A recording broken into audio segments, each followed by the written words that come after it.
আজকে আমরা চলে এসেছি বাংলাদেশের সর্বপ্রথম ভাসমান ব্রিজে। আমি হঠাৎ করে এমন জোরে চিল্লানোর পরে মানুষজন আমার দিকে তাকিয়ে পড়লো, আর পড়বেই বা না কেন। যে ভাবভঙ্গি আমি করেছিলাম তাতে অনেকে মনে করলো যে ছাপড়ি আবার কই থেকে আসলো। যাই হোক, আজকে আমরা এসেছিলাম আমাদের ভাসমান ব্রিজে।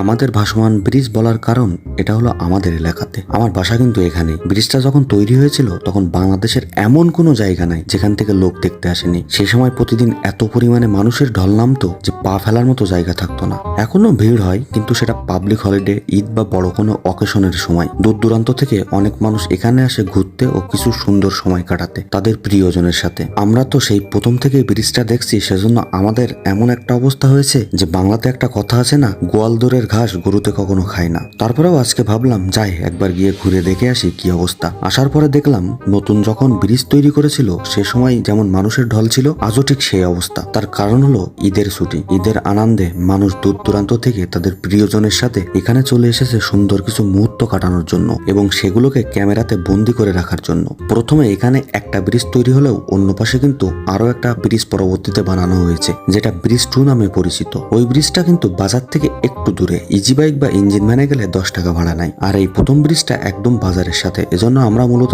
এখানে আসি। আর আমরা যেহেতু এখানকার লোকাল, সেহেতু আমাদের জন্য এই ব্রিজটা সবসময় উন্মুক্ত থাকে। কিন্তু আপনি যদি আউটসাইডার হয়ে থাকেন তাহলে অবশ্যই আপনাকে ব্রিজে প্রবেশ করতে হলে টিকিট নিতে হবে। আজকে আমাদের এখানে আসার উদ্দেশ্য ছিল একটাই, সেটা হলো মানুষকে কিছু প্রশ্ন করতাম এবং সেটা ভিডিওতে রেকর্ড করতাম। প্রশ্নের উত্তর যদি তারা ঠিকঠাক দিতে পারে তাদের জন্য একটা ছোট্ট গিফট ঈদ উপলক্ষে আমরা নিয়ে এসেছিলাম। যেহেতু আমরা নতুন ভিডিও বানানো স্টার্ট করেছি, সেজন্য এখনো এতটা সাহস হয়ে উঠে পারেনি যে হঠাৎ করে মানুষকে গিয়ে প্রশ্ন করব। এমন না যে প্রশ্ন করতে পারবো না, কিন্তু সবসময় একটা কথা চিন্তা করি যে মানুষকে গিয়ে প্রশ্ন করার পরে সাডেনলি সে যদি বলে বসে আমার পারমিশন ছাড়া আপনি ভিডিও কেন করলেন, তখন তো একটা সমস্যা সৃষ্টি হবে। এই কথা চিন্তা করে আজকেও কিন্তু ভিডিও কমপ্লিট করা হলো না। আর মেয়েদের ধারে কাছে তো যাওয়াই যাবে না, কারণ হঠাৎ করে যদি গিয়ে ভিডিও স্টার্ট করি আর সে যদি বলে বসে আমার পারমিশন ছাড়া আপনি কেন ভিডিও করছেন, তাহলে দেখা যাবে আশপাশ থেকে অটোমেটিক্যালি কিছু লোক চলে আসবে হিরোগিরি দেখাতে। আমরা এখানকার লোকাল হলেও যখন অনেকগুলো পাবলিক একসাথে আসবে তখন কিন্তু তাদের মোকাবেলা করা আমাদের পক্ষে পসিবল হবে না। তো এইসব কথা চিন্তা করে প্ল্যানটা ক্যান্সেল করে দিলাম।